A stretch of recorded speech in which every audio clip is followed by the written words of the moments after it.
Okay, so this next interview is with a person who's living stationary. I find it fascinating, this difference between living stationary and the regular full-time life. So I'm really getting some people who are leveraging the stationary full-time RV living lifestyle to benefit themselves. Now, on the whole, it usually offsets the cost of rent considerably.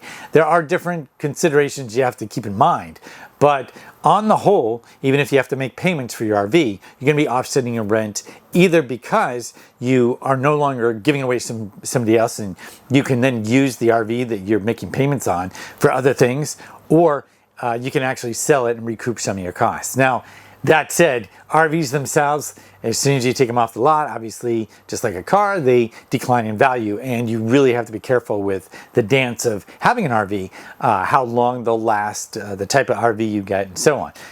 For the most part, though, overall, stationary RV living definitely helps with rent and also connecting with family, because a lot of times it can be hard, not just rent cost-wise, but also location-wise, to stay close to family. And for those who really want to stay close to family, having a piece of land and putting something on there a little bit more easily with a lot less permit restrictions than like a tiny house or just a regular small home. So that's where stationary RV living comes in really well. And this first interview on that will provide us some perspectives and hopefully give you some ideas on if it's something you'd want to do it yourself. So hope you enjoyed the interview. If you found it helpful, be sure to give it a like, share, and all the good stuff, and enjoy. So what's your name? Lyric Rosenberg. So you've been stationary full-timing for how long now? A little over a year. I bought my trailer, May, June. I got it at the end of June. And so I've been in it full-time since then. And what was your motivation to get it? I was 18 and I wanted to move out, but obviously could not afford rent.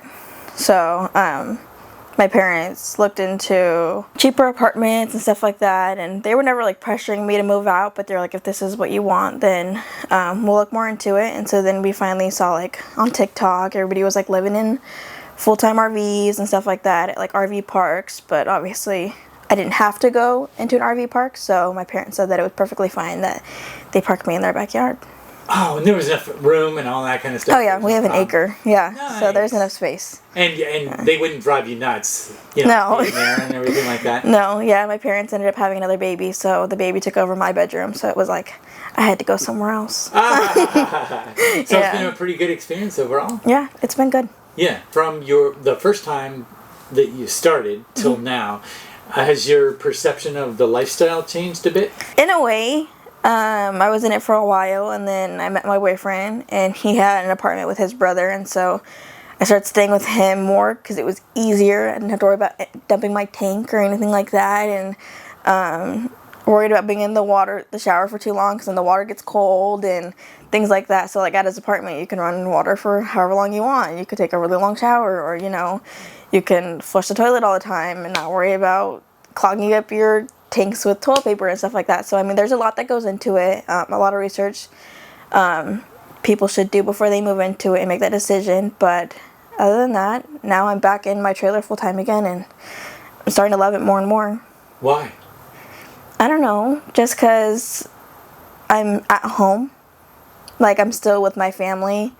And I noticed when I was staying with my boyfriend at his apartment, I didn't see my family as much, and I know they like that I'm back home, and so, yeah, I've just gotten used to maintaining the tanks or figuring out how long I can be in the shower or, things like that. Yeah, and so it's made you feel at home, but you still have your own space. Like, yeah. It's totally separate from family space. It's not like you have a room. You have a totally separate I got apartment almost, right? Front living couch or living room, and I got 2 bathrooms and king size bed and everything like that. And what about your boyfriend? What does he think of it? How does it? He moved in with me. He did? Yeah. No way. He moved in with me. So he must really like it then.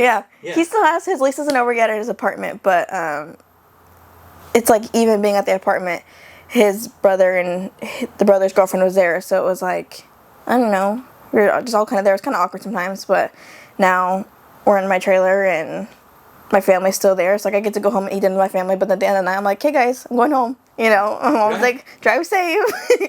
But I'm literally just walking across the backyard to my trailer. So. And it really is your own because it's yours. Yeah. So down the line, if you wanted to put it on another piece of property, that would be totally doable, very, very easily done. Yeah.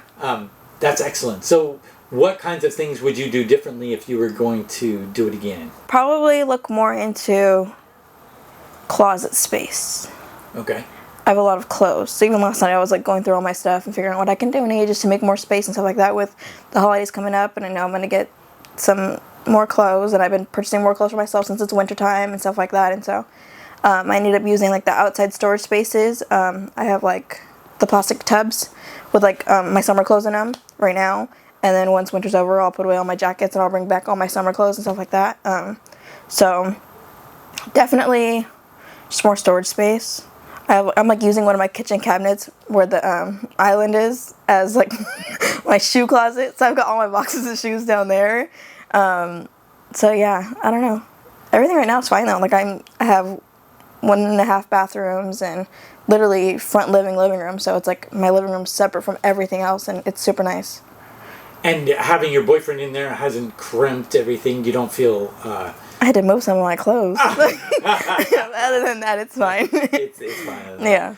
And so for someone who's considering doing this, because haven't you saved a ton on rent, would you say? Oh, yeah. Like, if you were to add it all up, how much do you think you saved on rent? Oh. Well, because even like a couple months ago, we were thinking about getting an apartment together and just consigning the trailer, but I was like, rent's like $1,900 if you want a decent apartment. And I spent less than $700 a month paying my trailer. Right. So it's like, even then we were like doing the math on if when his lease is up and he does start living with me full time, then we'll split the trailer payment but also be paying more so we could pay it off quicker, and in 5 years we could pay it off and still have the same amount saved up for a down payment on a house. You know what I mean? So it's like, in an apartment I would not be able to do that. Because even now I'm like, I would be struggling paying an apartment. Like the rent is insane. It's insane rent. And you can take that money that you save and put it towards land. Mm-hmm. Take your trailer over there on some land if you wanted to, and then exactly. You know, you have a lot more choices available to you. Yeah. Well, even then, because it's like I want a truck, but if I got an apartment, I wouldn't be able to afford a truck. But living in my trailer, I can buy a truck to pull my trailer and go camping. Right. Eventually, you know what I mean? Eventually, so it's like, yeah. So if someone wants to do what you've done, what kinds of things would you recommend, like top 3 things would you recommend in their research that they consider that they might not have thought of otherwise? I don't know. I feel like in my situation I have it pretty easy because I have hookup for washer and dryer in my closet, but it just didn't really make sense to purchase a washer and dryer when my mom's right next door and I could just take my laundry there every Monday and do my laundry, you know? But definitely trying to figure out where you're going to do your laundry at if you do decide on purchasing a washer and dryer. I don't really know how that works or, you know, how well those run, you know what I mean? But whether you're going to take your clothes and do it cheap and go to a laundromat or also propane. Propane adds up. It does. It does add up. I would definitely purchase a space heater just because, like, in my trailer I have, like, the regular heater in the living room, the electric heater, but it still gets kind of cold in the back half of the trailer, so I did just purchase, it was like $100 at Home Depot for a space heater, and I just put it on like I made it cute. I just took like one of my mom's old bar stools and put like a wicker basket on top and put the heater on top, so it doesn't look like it's like a bar stool anymore, but it kind of just blends in with everything else, but it keeps us warm at night, and I just keep it on a low setting just so it kind of just maintains the back room. Definitely need a dehumidifier. I have one of those in the kitchen. I think I'm going to need to buy another one for the bathroom area just because it does create a lot of moisture. So, I mean, there is kind of a lot of research that goes into it, or even like this winter I will have to buy the thing that heats up the hose because last year I bursted everything. Oh, no, you did. Yeah, the filters and everything underneath the trailer. Really? Oh, yeah, shoot. it was bad. So the water was all over the inside of the kind of where you empty the tanks at. I don't know what it's called, but the underbelly. Yeah, there was water everywhere, and then I had to repurchase like the filters and everything like that. But so do you have it skirted?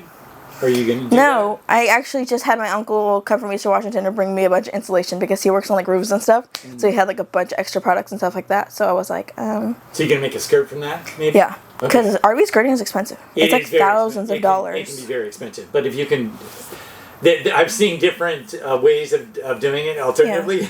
Yeah. They vary a lot. Yeah. But all you're doing is blocking that, you know, from the wind coming in there. Right. And so really some simple things that you can do right off the bat, Yeah. and then maybe save up for a little more and a little more. But Yeah. there's no reason not to put something in there. You know? Right, because even like my grandma sent me something the other day, and she was like, "Oh, look, to insulate your trailer," and I was like, "Grandma, those it's like the ones that like blow up underneath it, kind of like an air mattress. Yeah, so there's like $3,000. Like I cannot afford that. They're expensive. They're Yeah. expensive. Yeah. But yeah, so we just had my uncle bring down some insulation and plan on doing that. But we have to figure out how we're gonna be able to still empty the tanks and stuff like that, and make cutouts to be able to get in there still. And Given your experience and all that you've done, would you recommend it for a lot of people to do the same thing? I would, especially for young couples to be able to just save some money and like it. I know it's hard out here.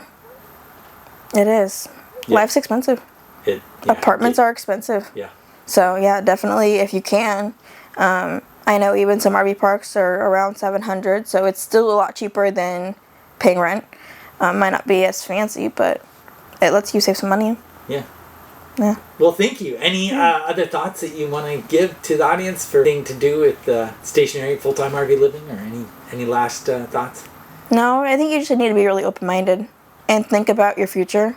Like I know right now you might want an apartment because it's more luxurious and stuff like that, but you gotta think about your life later on. Like, are you gonna have the money later on to move on to get a house or, to travel and stuff like that? So it's nice right now not having to pay rent because I can pay my RV payment and still go on vacation and stuff like that and not have to worry about needing to make another grand to pay my rent. You know what I mean? Just, it's a little bit more free.